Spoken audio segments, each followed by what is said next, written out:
RFI et France 24 ont été mises sur liste rouge par les autorités de transition maliennes.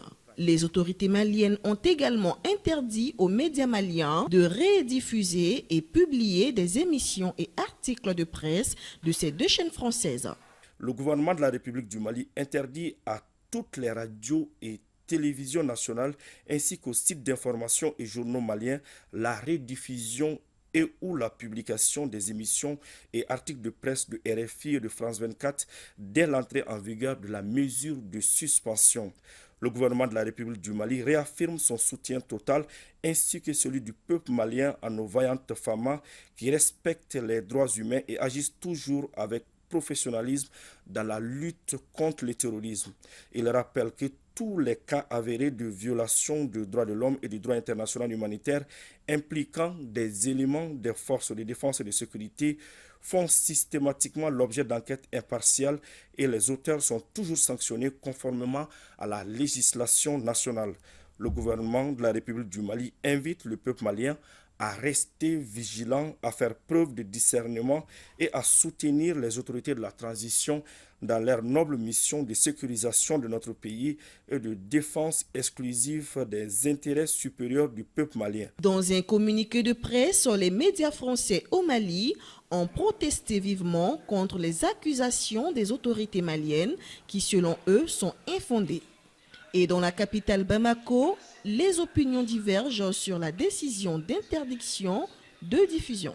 Personnellement, j'ai demandé qu'on coupe carrément RFI et France 24. C'est fait uniquement pour la propagande, à travers aujourd'hui leur façon de coloniser les mentalités des Africains.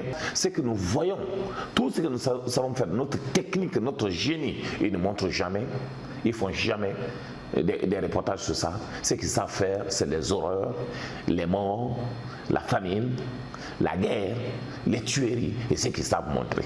Et je pense qu'aujourd'hui, l'autorité, ils ont pris leurs responsabilités. Je donne entièrement raison aux autorités. Tous ceux qui vont encore jeter de l'huile sur le feu là, il faut les saisir, il faut les prendre. Parce que là où est le Mali, là, on n'a pas besoin de... RFI et France 24, ce sont les médias qui sont liés au ministère des Affaires étrangères de la France. Ça, je suis très bien content des autorités de la transition. RFI et France 24, là, ils sont venus pour détruire le Mali. Parce qu'ils ne sont pas pour le Mali. Ce que les Maliens veulent, eux, ils ne veulent pas. Eux, ils veulent seul leur intérêt. La suspension, là, soit totalement, on ne veut plus RFI ni France 24. Ça fait vraiment mal de ne pas pouvoir s'informer par le biais de France 24 et RFI. France 24 et RFI sont devenus des médias vraiment incontournables dans le monde entier, dans le monde de la communication et du journalisme. Donc le fait de voir ces médias interdits dans notre pays, en tant qu'homme de médias et communicants, ça fait vraiment mal. Et ces médias ont des correspondants ici à Bamako, des Maliens qui travaillent, des Maliens qui gagnent leur prix de pain en travaillant au compte de ces médias-là. Donc tout ce que moi je peux souhaiter, c'est le retour d'une paix durable et puis une stabilité continue et le retour à la normale aussi pour mettre fin à tout ça.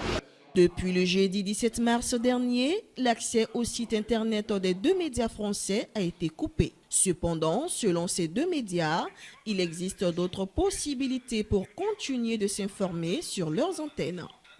Christina Niaouré, CGTN français.